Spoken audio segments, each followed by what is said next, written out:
आस्था और संगम की नगरी है प्रयागराज। प्रयागराज में आस्था के महाकुंभ की हर एक तस्वीर आपने एक पत्रकार की नजर से कई बार देखी होगी, लेकिन एक पत्रकार की नजर से रुपहले पर्दे पर आस्था की एक अद्भुत तस्वीर दिखाने का काम हमारे एक पत्रकार साथी ने किया है। यूं तो हम लोग बहुत सारे पॉडकास्ट करते हैं, बहुत सारे इंटरव्यू करते हैं, लेकिन आज हम अपने एक साथी का ही पॉडकास्ट कर रहे हैं और वो पॉडकास्ट कम बल्कि दिल की बात ज्यादा होगी। सबसे बड़ी बात है, मेरे हाथ में ये एक पोस्टर है। ये पोस्टर है, इस पोस्ट में कुंभ का संगम, ये एक दरअसल फिल्म का एक ब्रोशर है, ये पूरा पोस्टर है। और इस फिल्म को बनाने वाले, इसको प्रोड्यूस करने वाले कोई और नहीं बल्कि हमारे एक पत्रकार साथी हैं, नाम आप सब जानते होंगे, आलोक मालवी जी। आलोक जी, आपका बहुत बहुत स्वागत है हमारे साथ जुड़ने के लिए। सबसे बड़ी बात यह है कि कुंभ की हर एक तस्वीर हमने लंबे समय तक आपकी रिपोर्टिंग के जरिए देखी, फिर फिल्म के जरिए रुपहले पर्दे में इसको लाने की क्या सोच रही और कैसे ये आपके मन में विचार आया? ब्रियस सर, देखिए, लगातार हम लोग कुंभ कवर करते रहते थे, देखते रहते थे, तो ऐसा लगता था कि ये जो हमारा आस्था और विश्वास है ये लोगों के जेहन में जाए, लगातार वो देखें, महसूस करें किस तरह से की खुशबू रहती है हमारे संगम नोस पे जब आप खड़े होते थे, लाइव करते थे। आपने भी तो कई बार कवर किया है, कुंभ मेला है, अर्ध कुंभ मेला है लगातार। तो हम लोग तो हर साल माघ मेला भी आता है, याद हो अगर आपको। बिल्कुल। तो हम लोग लगातार कवरेज करते रहते थे, तो लगता था अगर इसे हम बड़े पर्दे पर देखें तो बहुत अच्छा लगेगा, लोगों को इसकी आस्था के बारे में पता चलेगा, और जो संगम की विश्वास है, गंगा, यमुना और अदृश्य सरस्वती का जो त्रिवेणी है उसका विश्वास है वो अडिग होगा, सनातन धर्म का प्रचार होगा। इसको लेकर बहुत दिन से विचार चल रहा था। उसके बाद धीरे धीरे बातचीत होती गई, तो हमारी टीम से भी बातचीत हुई, तो उन्होंने कहा आप क्यों नहीं एक फिल्म बनाते हैं। तो मेरे दिमाग को लगा कि नहीं, मैं सोच भी रहा था ये चीज़ें और हमारी टीम भी ये बात कह रही है, तो एक फिल्म बनाते हैं। तो इसका ताना बाना बुना गया, पूरा इसकी स्क्रिप्टिंग की गई, फिर इसको लिखाया गया प्रोफेशनल से, फिर उसके बाद शूट हुआ, डेढ़ महीने के लगभग ये शूट चला। उसके बाद जब जाकर ये फिल्म निखर कर तैयार होकर आई है आपके सामने। सबसे बड़ी बात यह है, कहते हैं जो एक पत्रकार होता है वो कलम का तो धनी होता है, लेकिन वैसे बहुत निर्धन होता है। और सबसे बड़ी बात यह है कि एक तो फिल्म बनाना आज के समय में, व्यावसायिक दौर में फिल्म बनाना अपने आप में बेहद महंगा भी है और कहीं ना कहीं अनअफोर्डेबल भी है एक आम जर्नलिस्ट के लिए। वो अपने आप में एक बड़ा काम था कि उसके लिए धनार्जन करना, उसके लिए बाकायदा फंड का अरेंजमेंट करना, लोगों को जोड़ना, वो कितना मुश्किल टास्क था। मतलब स्क्रिप्ट ज़्यादा मुश्किल थी या स्क्रिप्ट के बाद उसको एग्जीक्यूट करने, उसको फिल्मांकन करने का काम ज़्यादा आपको जो है भारी लगा? देखिए, भारी तो सारी चीज़ें होती हैं, लेकिन कंधे आपके मजबूत होने चाहिए, टिकाऊ होने चाहिए। बाकी गंगा मैया की कृपा तो पूरी रही, क्योंकि हर अगले दिन लगता था कि अब शूटिंग नहीं हो पाएगी, बजट नहीं है, पैसा नहीं है, कैसे करेंगे अगले दिन। लेकिन गंगा मैया का आशीर्वाद और प्रेरणा ऐसी रहती थी, बजरंगबली का आशीर्वाद रहता था हमारे ऊपर, मेरे माता पिता का आशीर्वाद है, जिस वजह से अगले दिन की शूटिंग हो जाती थी। फिर नेक्स्ट डे लगता था कि अब नहीं हो पाएगी, क्योंकि 70-80 लोगों का प्रतिदिन भोजन बनना, 3 टाइम का 4 टाइम का भोजन, रहना, खाना, फिर शूट, बहुत खर्चीला काम है ये। उसको करने में समझ लीजिए किस तरह मैंने किया, किस तरह से गंगा मैया ने कराया, वो मैं जानता हूँ, गणेश जी बाबा जानते हैं। इसको बड़ी मुश्किल से किया गया ब्रजेश। अच्छा, एक बड़ा मौका था, बहुत कुछ सीखना भी था, बहुत कुछ जो है लोगों को दिखाना भी था। अब सबसे बड़ी बात ये होती है कि जब हम लोग रिपोर्टिंग भी करते हैं तब भी हमारे मन में एक थीम होती है। आपने जब इस कहानी को जो है, जाहिर सी बात है कि एक विचार अलग बात है, लेकिन विचार को धरातल पर लेकर के आना वो अपने आप में एक बड़ी चुनौती, क्योंकि सबसे पहले उसकी स्क्रिप्टिंग पर काम करना, उसकी थीम पर काम करना, आखिर क्या मैसेज कन्वे करना चाहते हैं वो काम करना, इन सब के बीच में बहुत सारी चुनौतियां भी हैं कि कहीं ऐसा ना हो कि आपके एक डायलॉग, हम लोग देखते हैं कंट्रोवर्सी तमाम क्रिएट होती, एक डायलॉग कहीं ना कहीं चीज़ें जो है कहाँ कंट्रोवर्सी पर लेकर के चला जाता है, चीज़ें, बहुत सारी चीज़ें।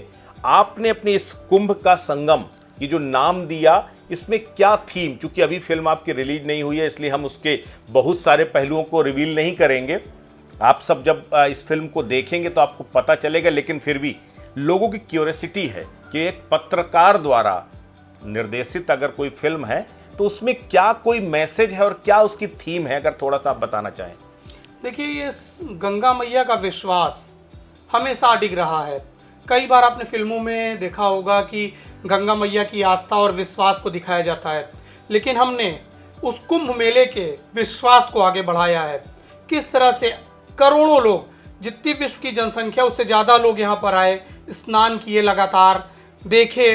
हम लोग तो घरों में कैद थे, लेकिन फिल्म की शूटिंग और बाकी रिपोर्टिंग की वजह से हम लोग निकल पाते थे, लेकिन हमारे घर के बाहर लोग बैठे रहते थे। लोग कहते थे बस 1 मिनट के लिए हमें फ्रेश होना है, 1 मिनट रुकना है, कुछ करना है, उसके लिए लोग रुकते थे। बाकी आप प्रयागराज की सड़कों पर लगातार सिर्फ सर ही देख सकते थे, सर के अलावा कुछ भी नहीं था। लेकिन गंगा मैया की कृपा थी कि इतना बड़ा महाकुंभ इस बार का हुआ। प्रधानमंत्री मोदी और प्रदेश के मुख्यमंत्री योगी का पूरा प्रयास रहा, सार्थक प्रयास रहा। लगातार वो आए, उन्होंने सुपरविजन लगातार किया और इसको पूरा मूर्त रूप दिया। तो इन सब चीज़ों के बाद जब फिल्म को मैंने बनाया तो उसके बाद लगा कि ये काफ़ी छोटी चीज़ है, इस तरह की इतना बड़ा मेला करा लेना, उसके बाद पूरे विश्व में कई Guinness world book of record में नाम दर्ज करा लेना। तो ये फिल्म बनाना बहुत छोटा सा काम है, लेकिन फिर भी आप लोगों के दुआ आशीर्वाद से, गंगा मैया के आशीर्वाद से ये काम कंप्लीट हो गया और जल्द ही हम लोग प्रयास कर रहे हैं कि पहले पर्दे पर आए और आप सबकी नजरें इनायत हो इस पर और देखें, आप आशीर्वाद दें इसको। इस फिल्म में खास क्या होगा जब कोई मतलब दर्शक इस फिल्म को देखेगा, तो सबसे बड़ी बात है कि हर एक दर्शक का अपना एक जोन होता है। आप क्या लगता है किस एज ग्रुप को जो है ये फिल्म डेडिकेटेड है? क्या फीलिंग्स के साथ ये स्पिरिचुअल माइंडसेट से बनाई गई है, सामाजिक परिदृश्य से जुड़ी हुई है, मान्यताओं से जुड़ी है? इस फिल्म को किस कैटेगरी में, किस तरीके से आप देखते हैं? जी देखिए, आपने ब्रजेश जी तीनों चीज़ें बताई और ये तीनों चीज़ों का समावेश गंगा, यमुना, सरस्वती, यानी युवा, बुजुर्ग और बच्चे, तीनों का समावेश इसमें है। आपको युवाओं के लिए भी चीज़ें मिलेंगी, आपको बुजुर्गों के लिए भी चीज़ें मिलेंगी, आपको बच्चों के लिए भी चीज़ें मिलेंगी। लेकिन सबसे ज़्यादा जो प्रयास मेरा ये है कि युवाओं को अपने सनातन धर्म से जोड़ना, सनातन धर्म को जाने, समझे, पहचाने और आगे बढ़े। किस तरह से सनातन धर्म हमारा आदि अनंत काल से चला आ रहा है और उस आदि अनंत काल के बाद से अब जब मैंने ये फिल्म बनाई है तो इस फिल्म को भी जाने, कुंभ को जाने, कुंभ के दर्शन को जाने, कैसे कुंभ हुआ, क्यों इसका इतना प्रचार प्रसार है, इन सब चीज़ों को लोग जाने, इसको लेकर ये फिल्म बनाई गई है। कई बार आस्था और विश्वास के बीच में एक सवाल खड़ा होता है और जितना मैंने इस आपकी फिल्म के बारे में जाना है, वो आस्था और विज्ञान के बीच में, आस्था और सोच के बीच में, आस्था और आधुनिकता के बीच में जो है, आपकी स्पिरिचुअलिटी और एक्चुअलिटी के बीच में वो एक मानक तय करती है। मतलब एक अपने आप में उस मान्यताओं को प्रबल करती है जो सनातन परंपराएं थी, उनको कहीं ना कहीं जो है एक तरह से उनके तमाम सवालों के जवाब देती है। इसके जरिए क्या मैसेज देना चाहा आपने? मैंने सबसे पहले ये प्रयास किया कि जो युवा हैं हमारे, वो युवा सनातन से जुड़े। पहले जो युवा रहते हैं वो व्यसन में चले जाते हैं, तरह तरह की चीज़ें करते हैं, ईश्वर को नहीं मानते हैं, सबसे बड़ी चीज़। और ईश्वर मानो तो मैं गंगा माँ हूँ, न मानो तो बहता पानी। तो जो ये बहता पानी मानते हैं युवा, वो गंगा माँ माने। कैसे माने, वो इस फिल्म में आपको दिखाई देगा, साक्षात दिखाई देगा गंगा माँ की कृपा कैसे होती है, किस तरह से लोग अधर्मी से धर्मी बनते हैं। ये इस पूरी फिल्म में दिखाया गया और आप इसे देखेंगे, महसूस करेंगे। और जो युवाओं को जोड़ने की बात है ब्रजेश जी, तो इसमें 2 लव सॉन्ग्स हैं फिल्म के। एक टाइटल सॉन्ग है जिसका नाम है कुंभ का संगम, और ये कुंभ का संगम जो है ये प्रयागराज है, गाना हिट हुआ था, आपने भी सुना होगा। उन्हीं के गायक हैं आलोक कुमार जी, उन्होंने भी इस फिल्म में सहयोग किया और उन्होंने इस गाने को गाया है। तो ये गाना काफ़ी सुपर हिट होने वाला है और स्पिरिचुअलिटी भी इसके अंदर कूट कर इस गाने में भरी है। इसको आप देखेंगे तो आप अंदर से महसूस करेंगे इस बात को। अच्छा, सबसे बड़ी बात यह है कि इस फिल्म में स्पिरिचुअलिटी एक पार्ट है, लेकिन थ्रिलर भी है, रोमांस भी है, इसमें उस तरह का जो ड्रामा भी है। हाँ, वही बात है, वो जो फिल्मों में जो ड्रामा सीन क्रिएट होता है वो भी है। कास्टिज्म डिस्क्रिमिनेशन को लेकर के भी चोट है इसमें, ये वो तमाम चीजें, यानी कि ओवरऑल अगर देखा जाए तो फुल इंटरटेनमेंट का तड़का, अध्यात्म के साथ आपको इंटरटेनमेंट का तड़का भी इसमें मिलेगा। जी बिल्कुल, देखिए जिस तरह से आजकल चल रहा है कि हम जात पात में भेदभाव करते हैं, तो मैंने जात पात के भेदभाव को खत्म करने का काम किया है इस फिल्म में। सब एक है, सारे सनातनी एक हैं, सनातन धर्म एक है, सनातन धर्म की पताका लेकर चलने वाला हर व्यक्ति हिंदू है। इस चीज़ को मैंने बताया है। आप इस फिल्म में देखेंगे तो आपको कुंभ का स्नान भी मिलेगा, आपको पूजा पाठ भी मिलेगा, आपको विधर्मता भी मिलेगी, और विधर्मता से धर्मता की ओर जोड़ने वाला जो कड़ी है वो कड़ी देखने को मिलेगी। उसमें ड्रामा भी मिलेगा आपको, रोमांस भी मिलेगा आपको, मतलब सब चीज़ों को कॉकटेल कहें तो मिलेगा इसमें। अच्छा आलोक जी, आजकल बड़ा एक फैशन चल पड़ा है कि फिल्म को हिट कराने के लिए कंट्रोवर्सी क्रिएट करा लो। आप लोगों ने कोई कंट्रोवर्सी रखी है क्या इसमें? जी बिल्कुल, अभी तक तो नहीं रखा। अब आप कह रहे हैं तो उसमें कुछ ना कुछ विचार किया जाएगा, लेकिन नेक्स्ट फिल्म में होगा वो। इस फिल्म में आपको साफ सुथरी अच्छी फिल्म मिलेगी, पूरे परिवार के साथ। आप छोटे बच्चे से लेकर अपने बाबा दादी को साथ लेकर जाएंगे, और थिएटर में जब देखेंगे तब मेरी आत्मा तृप्त होगी, तब मुझे लगेगा कि मैंने कुछ किया है। तो इस फिल्म को इस तरह से आप पूरे परिवार के साथ मिलकर देखेंगे और आपको बहुत अच्छा लगेगा। ये सबसे बड़ी बात है, क्योंकि आज के समय की ना ही कोई जो है आप वेब सीरीज हो, कोई भी फिल्म हो, थिएटर पे आप फैमिली के साथ जाके देख ही नहीं सकते हैं, एक साथ बैठ करके आप देख ही नहीं सकते हैं। उसमें इतना फुहड़ता, इतनी जो है गंदगी होती है कि आप जो एक साथ परिवार साथ देख सकते हैं। क्या आप ये यकीन दिलाएंगे कि हर एक एज ग्रुप का बच्चा अपने परिवार के साथ एक साथ बैठकर इस फिल्म को अच्छे से देख सकता है? जी, मैंने जैसे शुरू में ही कहा कि जब बाबा दादी, माँ बाप और पोता सारे लोग मिलकर एक साथ इस फिल्म को देखेंगे, तब मेरी आत्मा को शांति मिलेगी और मुझे अच्छा लगेगा, फीलिंग अच्छी होगी।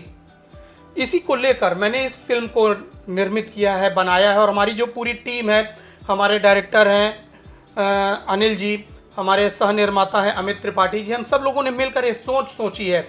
उसके बाद इस फिल्म का निर्माण हुआ, और हम सारे लोग परिवार के साथ शूटिंग के समय भी मौजूद रहते थे। सारा परिवार बैठता था, देखता था शूट पूरा। और उसके साथ इसमें फिल्म का ड्रामा है, उसमें साथ में शादी का भी हमने सीक्वेंस रखा है, इसमें बर्थडे का सीक्वेंस है।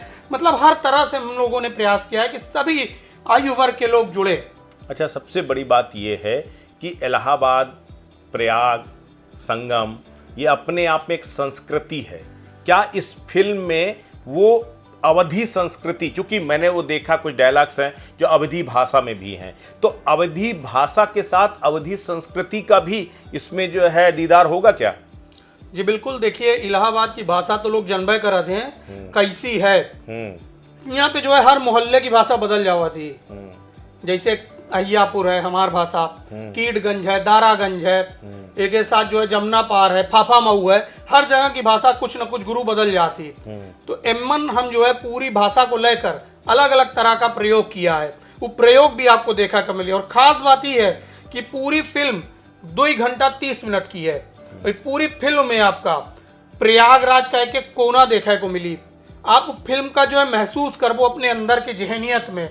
और जो प्रयागराज से बाहर के रहे वाले लोग हैं उनका ही बात लगेगा कि हम प्रयागराज के अंदर पहुंच गए हैं, और पूरा एक एक कोना देखिए तब उनका लगी। चाहे प्रयागराज के लोग हों, चाहे इंडिया में कहीं के रहे वाले लोग हों, इंडिया के जो बाहर लोग रह रहे हैं इंडिया के, वो भी देखिए इस फिल्म का, तो उनका महसूस हो कि हम प्रयागराज पहुंच गए हैं, कुंभ में हम स्नान कर लिया है। तो इस तरह का ताना बाना हम बुना है ब्रिजेश भैया, और लगातार हम आगे का बढ़ावे का प्रयास भी कर रहे हैं। अच्छा, कोई एक ऐसा डायलॉग जो आपको और दर्शकों के दिल को छू जाए, जो अवधी भाषा को भी वो कर रहा हो, कुछ ऐसा जो आपको लगता हो कि ये मोस्ट अट्रैक्टिव पॉइंट है इस पूरी फिल्म का, अगर हमारे साथ साझा करना चाहें? डायलॉग को तो हम बता ही ना सके था आपका, लगातार ही डायलॉग में फिल्म में है।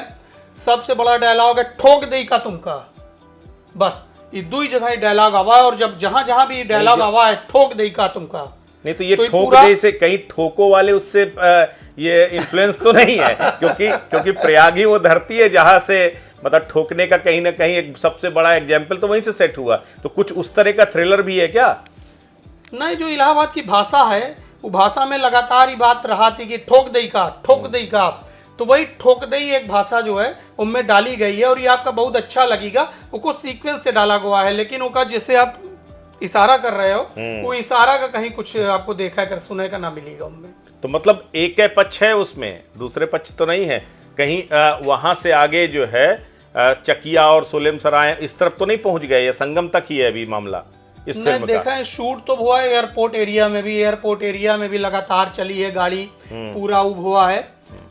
और धूमनगंज के इलाका है पूरा, कसारी मसारी तक पहुंचा कि नहीं पहुंचा? कसारी मसारी के साथ हुआ है, करेली थाने के ठीक पीछे शूट हुआ है, ऐसा कुछ नहीं ना, पूरी सब चीज है। और भौकाली के साथ है लगातार, तो मतलब भौकाल कहीं से कम होने वाला ना।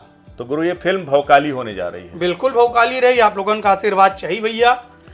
सबसे बड़ी बात है उत्तर प्रदेश की सरकार उत्तर प्रदेश में के अंदर जो बनने वाली फिल्म है उसको प्रमोट भी करती है और सपोर्ट भी करती है जो है। और ये फिल्म तो वैसे भी जो सरकार की मंशा है या हम सब की मंशा है कि जो सनातन है वो और समृद्ध हो और उसको मान्यता मिले, आप दोनों चीजें कर रहे हैं। आप तो उत्तर प्रदेश के कलाकारों के साथ, मतलब ये आपकी उस मानक में कितनी खरी उतरती है, अगर थोड़ा बताएं। भैया देखो, ये अगर फिल्म है पूरी, तो ये फिल्म पूरी शूट उत्तर प्रदेश में है। उत्तर प्रदेश यानी उत्तम प्रदेश। और अब तो फिल्म का पूरा सेटअप बन रहा है उत्तर प्रदेश में। तो हम प्रयास ही किया है कि हमारे जो प्रयागराज या उत्तर प्रदेश के लोग हैं, उत्तर प्रदेश से बाहर ना जाएं, फिल्म उद्योग पूरा यहाँ स्थापित हो जाए। तो 100% कलाकार उत्तर प्रदेश के हैं, 100% शूटिंग उत्तर प्रदेश की है और 100% डेडिकेशन उत्तर प्रदेश का है।